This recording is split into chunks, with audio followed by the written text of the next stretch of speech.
नमस्कार मित्रांनो, सर्वांचं स्वागत आहे आपल्या या डेली करंट अफेअर्स यूट्यूब चॅनलवर। येथे तुम्हाला दररोजच्या महत्त्वाच्या घडामोडींवर सराव करता येईल। तर चला सुरू करूया।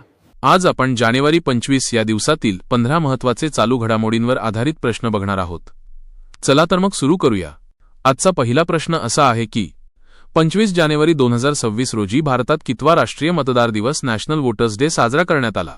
यासाठी खालील पर्याय आहेत: ए 12वा, बी 15वा, सी 16वा, डी 20वा। या प्रश्नाचे योग्य उत्तर आहे पर्याय सी 16वा। काही मुद्दे लक्षात ठेवा। भारतात दरवर्षी जानेवारी 25 हा दिवस राष्ट्रीय मतदार दिवस म्हणून साजरा केला जातो। या दिवसाची सुरुवात 2011 मध्ये तत्कालीन राष्ट्रपती प्रतिभाताई पाटील यांच्या हस्ते करण्यात आली होती। 25 जानेवारी 1950 रोजी भारतीय निवडणूक आयोगाची स्थापना झाली होती। त्याच्या स्मरणार्थ हा दिवस साजरा होतो। मतदारांमध्ये जागरूकता निर्माण करणे आणि निवडणूक प्रक्रियेत त्यांचा सहभाग वाढवणे हा यामागचा मुख्य उद्देश आहे। आता दुसरा प्रश्न बघूया। 25 जानेवारी 2026 रोजी प्रजासत्ताक दिनाच्या पूर्वसंध्येला केंद्र सरकारने किती व्यक्तींना पद्म पुरस्कार 2026 जाहीर केले? यासाठी खालील पर्याय आहेत: ए 106, बी 110, सी 131, डी यापैकी नाही। या प्रश्नाचे योग्य उत्तर आहे पर्याय सी 131। काही मुद्दे लक्षात ठेवा। केंद्र सरकारने 2026 साठी एकूण 131 पद्म पुरस्कार जाहीर केले आहेत। यामध्ये 5 पद्मविभूषण, 17 पद्मभूषण आणि 110 पद्मश्री पुरस्कारांचा समावेश आहे। हे पुरस्कार कला, समाजसेवा, विज्ञान, उद्योग, साहित्य आणि खेळ अशा विविध क्षेत्रांत उल्लेखनीय कामगिरी करणाऱ्या व्यक्तींना दिले जातात। प्रजासत्ताक दिनाच्या जानेवारी 26 पूर्वसंध्येला दरवर्षी या नावांची अधिकृत घोषणा केली जाते। आता तिसरा प्रश्न बघूया। जानेवारी 2026 मध्ये निवडणूक आयोगाने कोणत्या नवीन तंत्रज्ञानाचा वापर करून रिमोट वोटिंगची यशस्वी चाचणी घेतल्याचे जाहीर केले? यासाठी खालील पर्याय आहेत: A AI, B blockchain, C metaverse, D cloud computing. या प्रश्नाचे योग्य उत्तर आहे पर्याय बी ब्लॉकचेन। काही मुद्दे लक्षात ठेवा। भारतीय निवडणूक आयोगाने ECI IIT मद्रासच्या मदतीने ब्लॉकचेनवर आधारित रिमोट वोटिंग सिस्टीम विकसित केली आहे। या तंत्रज्ञानामुळे मतदारांना त्यांच्या मूळ गावी न जाता ते जिथे काम करतात किंवा राहतात तिथूनच सुरक्षितपणे मतदान करता येईल। ब्लॉकचेन तंत्रज्ञान हे अत्यंत सुरक्षित मानले जाते, कारण त्यातील डेटा हॅक करणे किंवा बदलणे जवळजवळ अशक्य असते, ज्यामुळे मतदानाची पारदर्शकता कायम राहते। ही प्रणाली विशेषतः नोकरी किंवा शिक्षणासाठी दुसऱ्या शहरात गेलेल्या स्थलांतरित मतदारांसाठी मायग्रंट वोटर्स वरदान ठरणार आहे। आता चौथा प्रश्न बघूया। 25 जानेवारी 2026 रोजी राष्ट्रीय पर्यटन दिनानिमित्त नॅशनल टुरिझम डे कोणत्या राज्याने होमस्टे धोरणाला प्रोत्साहन देण्यासाठी नवीन आर्थिक सवलती जाहीर केल्या आहेत? यासाठी खालील पर्याय आहेत: ए केरळ, बी हिमाचल प्रदेश, सी महाराष्ट्र, डी उत्तराखंड।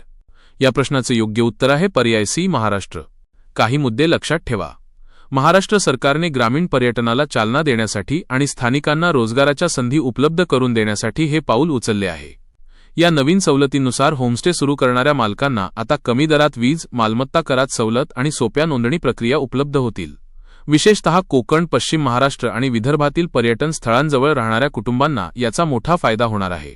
दरवर्षी जानेवारी 25 हा दिवस भारतात राष्ट्रीय पर्यटन दिन म्हणून साजरा केला जातो, हे देखील महत्त्वाचे आहे। आता पाचवा प्रश्न बघूया। 25 जानेवारी 2026 रोजी राष्ट्रीय मतदार दिनानिमित्त कोणत्या केंद्रशासित प्रदेशाने 100% डिजिटल वोटर ID EPC वितरणाचे उद्दिष्ट पूर्ण केले? यासाठी खालील पर्याय आहेत: ए चंदीगड, बी लडाख, सी जम्मू आणि काश्मीर, डी पुदुचेरी। या प्रश्नाचे योग्य उत्तर आहे पर्याय बी लडाख। काही मुद्दे लक्षात ठेवा। लडाख हा 100% डिजिटल मतदार ओळखपत्र EPC वितरण पूर्ण करणारा देशातील महत्त्वाचा केंद्रशासित प्रदेश ठरला आहे। EPC म्हणजे इलेक्टोरल फोटो आयडेंटिटी कार्ड, जे मतदार आपल्या मोबाईलवर डिजिटल स्वरूपात डाउनलोड करू शकतात। दुर्गम भाग असूनही इंटरनेट आणि डिजिटल साक्षरतेच्या माध्यमातून लडाखने हे यश मिळवले आहे। यामुळे मतदारांना प्रत्यक्ष कार्ड सोबत बाळगण्याची गरज उरणार नाही आणि मतदानाच्या वेळी हे डिजिटल कार्ड वैध मानले जाईल। आता सहावा प्रश्न बघूया। जानेवारी 2026 मध्ये प्रसिद्ध झालेल्या travel and tourism development index 2026 travel आणि टुरिझम डेव्हलपमेंट इंडेक्समध्ये भारताचा जगात कितवा क्रमांक लागतो? यासाठी खालील पर्याय आहेत: ए 30वा, बी 39वा, सी 45वा, डी 52वा।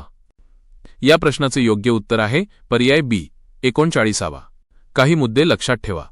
जागतिक आर्थिक मंच वर्ल्ड इकॉनॉमिक फोरम WEF द्वारे हा निर्देशांक जाहीर केला जातो. भारताने गेल्या काही वर्षांत आपल्या पर्यटन क्षेत्रातील पायाभूत सुविधा आणि सांस्कृतिक वारशाच्या संवर्धनामुळे क्रमवारीत मोठी झेप घेतली आहे. दक्षिण आशियाई देशांमध्ये भारत या निर्देशांकात प्रथम क्रमांकावर आहे. नैसर्गिक संसाधने आणि सांस्कृतिक वारसा या उपनिर्देशांकात भारताने विशेषतः चांगली कामगिरी केली आहे. आता 7वा प्रश्न बघूया. 25 जानेवारी 2026च्या राष्ट्रीय पर्यटन दिन नॅशनल टुरिझम डेची अधिकृत थीम काय होती? यासाठी खालील पर्याय आहेत. ए. शाश्वत पर्यटन, बी. देखो अपना देश, C. Sustainable journeys timeless memories, D. ग्रामीण पर्यटन. या प्रश्नाचं योग्य उत्तर आहे पर्याय C. Sustainable journeys timeless memories. काही मुद्दे लक्षात ठेवा. पर्यटन मंत्रालयाकडून दरवर्षी एक विशेष संदेश देण्यासाठी थीम निश्चित केली जाते. 2026ची थीम शाश्वत प्रवास आणि अविस्मरणीय आठवणी यावर लक्ष केंद्रित करते, ज्याचा उद्देश पर्यावरणाचे रक्षण करत पर्यटन वाढवणे हा आहे. भारताच्या विविधतेचे आणि आदरातिथ्याचे दर्शन जगाला घडवण्यासाठी अशा मोहिमा अत्यंत महत्त्वाच्या ठरतात. आता 8वा प्रश्न बघूया. जानेवारी 2026मध्ये ऑस्ट्रेलियन ओपन महिला दुहेरीचे विमेन सिंगल्स डबल संदर्भानुसार विजेतेपद कोणत्या खेळाडूने पटकावले? यासाठी खालील पर्याय आहेत. A. Aryna Sabalenka, B. Iga Swiatek, C. Coco Gauff, D. Naomi Osaka. या प्रश्नाचे योग्य उत्तर आहे पर्याय ए. Aryna Sabalenka. काही मुद्दे लक्षात ठेवा. बेलारूसची स्टार टेनिसपटू एरिना साबालेंका हिने आपल्या आक्रमक खेळाच्या जोरावर हे विजेतेपद मिळवले. ऑस्ट्रेलियन ओपन ही वर्षातील पहिली ग्रँडस्लॅम स्पर्धा असते, जी मेलबर्न, ऑस्ट्रेलिया येथे खेळवली जाते. ही स्पर्धा हार्डकोर्टवर खेळली जाते. आता 9वा प्रश्न बघूया. जानेवारी 2026मध्ये the power of one vote या पुस्तकाचे प्रकाशन झाले. याचे लेखक कोण आहेत? यासाठी खालील पर्याय आहेत. ए. टी. एन.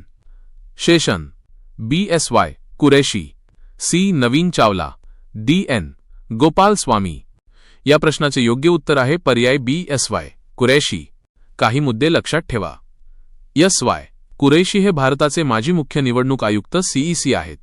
राष्ट्रीय मतदार दिनाच्या निमित्ताने या पुस्तकाचे प्रकाशन करण्यात आले असून यात लोकशाहीत एका मताचे मूल्य आणि निवडणूक सुधारणांवर प्रकाश टाकण्यात आला आहे. त्यांनी यापूर्वी un undocumented wonder the making of the great Indian election हे प्रसिद्ध पुस्तकही लिहिले आहे. आता 10वा प्रश्न बघूया. जानेवारी 2026मध्ये प्रकाशित झालेले द इंडियन इलेक्टोरेट या पुस्तकाची प्रस्तावना फॉरवर्ड कोणी लिहिली आहे? यासाठी खालील पर्याय आहेत. ए. पंतप्रधान नरेंद्र मोदी, बी. राष्ट्रपती द्रौपदी मुर्मू, सी. सरन्यायाधीश डी. वाय. चंद्रचूड, डी. वरीलपैकी कोणीही नाही. या प्रश्नाचं योग्य उत्तर आहे पर्याय बी. राष्ट्रपती द्रौपदी मुर्मू. काही मुद्दे लक्षात ठेवा. राष्ट्रीय मतदार दिनाच्या निमित्ताने भारतीय निवडणूक प्रक्रियेवर आधारित या विशेष पुस्तकाचे प्रकाशन करण्यात आले. राष्ट्रपतींनी आपल्या प्रस्तावनेत भारतीय लोकशाहीची ताकद आणि मतदारांचा निवडणूक प्रक्रियेवरील विश्वास यावर मार्गदर्शन केले आहे. अशा प्रकारची पुस्तके स्पर्धा परीक्षेत विचारली जाण्याची शक्यता अधिक असते. आता 11वा प्रश्न बघूया. 25 जानेवारी 2026 रोजी प्रसिद्ध झालेल्या लोकशाही निर्देशांक 2025-26 डेमोक्रेसी इंडेक्समध्ये भारताने कोणत्या श्रेणीत स्थान मिळवले? यासाठी खालील पर्याय आहेत. ए. पूर्ण लोकशाही फुल डेमोक्रेसी, बी. त्रुटीपूर्ण लोकशाही फ्लॉड डेमोक्रेसी, सी. संकरित राजवट हायब्रिड रेजिम, डी. हुकुमशाही ऑथॉरिटेरियन. या प्रश्नाचे योग्य उत्तर आहे पर्याय बी. त्रुटीपूर्ण लोकशाही फ्लॉड डेमोक्रेसी. काही मुद्दे लक्षात ठेवा. इकॉनॉमिस्ट इंटेलिजन्स युनिट EIU द्वारे हा निर्देशांक दरवर्षी जाहीर केला जातो. यामध्ये देशांना निवडणूक प्रक्रिया, नागरी स्वातंत्र्य, सरकारची कार्यपद्धती, राजकीय सहभाग आणि राजकीय संस्कृती या 5 निकषांवर गुण दिले जातात. भारत बऱ्याच काळापासून फ्लॉड डेमोक्रेसी या श्रेणीत आहे, ज्याचा अर्थ असा की तिथे मुक्त आणि न्याय्य निवडणुका आहेत, परंतु काही क्षेत्रांत सुधारणेला वाव आहे. आता 12वा प्रश्न बघूया. 25 जानेवारी 2026 रोजी ऑपरेशन व्होटर अवेअरनेस अंतर्गत कोणत्या निवडणूक आयोगाने सर्वात मोठ्या मानवी साखळीचा विक्रम नोंदवला? यासाठी खालील पर्याय आहेत. ए. महाराष्ट्र राज्य निवडणूक आयोग, बी. उत्तर प्रदेश निवडणूक आयोग, सी. केंद्रीय निवडणूक आयोग, डी. कर्नाटक निवडणूक आयोग. या प्रश्नाचे योग्य उत्तर आहे पर्याय ए. महाराष्ट्र राज्य निवडणूक आयोग. काही मुद्दे लक्षात ठेवा. राष्ट्रीय मतदार दिनाच्या निमित्ताने मतदारांमध्ये जागृती निर्माण करण्यासाठी महाराष्ट्रात ठिकठिकाणी भव्य मानवी साखळ्या ह्युमन चेन्स तयार करण्यात आल्या होत्या. यामध्ये लाखो विद्यार्थी, तरुण आणि नागरिकांनी सहभाग घेऊन मतदानाचा हक्क बजावण्याची शपथ घेतली. या उपक्रमाची नोंद एका मोठ्या विक्रमाच्या रूपात करण्यात आली आहे, ज्यामुळे निवडणूक प्रक्रियेतील लोकसहभाग वाढण्यास मदत होईल. आता 13वा प्रश्न बघूया. जानेवारी 2026 मध्ये आंतरराष्ट्रीय पर्यटन परिषद वर्ल्ड ट्रॅव्हल आणि टुरिझम काउन्सिल WTTCच्या आशिया पॅसिफिक विभागाच्या अध्यक्षपदी कोणत्या भारतीयाची निवड झाली? यासाठी खालील पर्याय आहेत. A. Amitabh Kant, B. Gajendra Singh Shekhawat, C. RK Singh, D. Deepali Goenka. या प्रश्नाचे योग्य उत्तर आहे पर्याय D. दीपाली गोयंका. काही मुद्दे लक्षात ठेवा. दीपाली गोयंका या वेल्स्पन लिव्हिंगच्या मुख्य कार्यकारी अधिकारी CEO आणि व्यवस्थापकीय संचालक MD आहेत. त्यांची या जागतिक संस्थेच्या आशिया पॅसिफिक कार्यकारी समितीच्या अध्यक्षपदी निवड होणे ही भारतीय महिला उद्योजकांसाठी मोठी अभिमानाची गोष्ट आहे. WTTC ही जागतिक स्तरावर पर्यटन क्षेत्रातील धोरणे ठरवणारी एक महत्त्वाची खाजगी संस्था आहे. या नियुक्तीमुळे आशिया पॅसिफिक क्षेत्रातील पर्यटन विकासात भारताचा प्रभाव वाढण्यास मदत होईल. आता 14वा प्रश्न बघूया.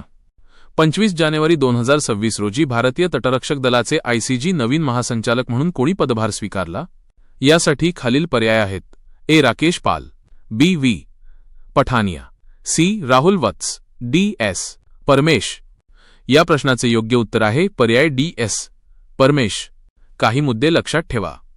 परमेश हे भारतीय तटरक्षक दलाचे 26वे महासंचालक डायरेक्टर जनरल ठरले आहेत. त्यांनी राकेश पाल यांची जागा घेतली असून त्यांच्याकडे सागरी सुरक्षा आणि किनारी संरक्षणाचा मोठा अनुभव आहे. भारतीय तटरक्षक दल इंडियन कोस्ट गार्ड हे संरक्षण मंत्रालयाच्या अंतर्गत काम करते आणि भारताच्या सागरी सीमांचे रक्षण करण्याची जबाबदारी या दलाची असते. येथे आपला आजचा शेवटचा आणि 15वा प्रश्न आहे. जानेवारी 2026 मध्ये मतदार नोंदणी मोहिमेत सर्वाधिक सहभाग घेणाऱ्या कोणत्या विद्यापीठाला राष्ट्रीय पुरस्कार मिळाला? यासाठी खालील पर्याय आहेत. A. मुंबई विद्यापीठ, B. सावित्रीबाई फुले पुणे विद्यापीठ, C. दिल्ली विद्यापीठ, D. बनारस हिंदू विद्यापीठ. या प्रश्नाचे योग्य उत्तर आहे पर्याय B. सावित्रीबाई फुले पुणे विद्यापीठ. काही मुद्दे लक्षात ठेवा. राष्ट्रीय मतदार दिनाच्या औचित्याने भारतीय निवडणूक आयोगाकडून हा विशेष पुरस्कार प्रदान करण्यात आला. सावित्रीबाई फुले पुणे विद्यापीठाने SPPU आपल्या संलग्न महाविद्यालयांमार्फत युवा मतदार नोंदणी मोहिमेत आणि मतदानाची टक्केवारी वाढवण्यासाठी राबवलेल्या उपक्रमांत उल्लेखनीय कामगिरी केली आहे. या मोहिमेमुळे हजारो नवीन मतदारांची विशेषतः 18 ते 19 वयोगटातील नोंदणी करण्यात विद्यापीठाला यश आले. तर मित्रांनो, हे होते आजचे महत्त्वाचे 15 चालू घडामोडींचे प्रश्न. तुम्हाला हा व्हिडिओ कसा वाटला हे कमेंटमध्ये नक्की सांगा. जर तुम्हाला ही माहिती उपयुक्त वाटली असेल तर व्हिडिओला लाईक करा आणि तुमच्या स्पर्धा परीक्षेची तयारी करणाऱ्या मित्रांसोबत शेअर करा. अशाच रोजच्या चालू घडामोडींच्या अपडेट्ससाठी आपल्या डेली करंट अफेअर्स चॅनलला सबस्क्राईब करायला विसरू नका आणि बेल आयकॉनवर क्लिक करा. उद्या पुन्हा भेटूया नवीन प्रश्नांसह. तोपर्यंत अभ्यास करत रहा. धन्यवाद.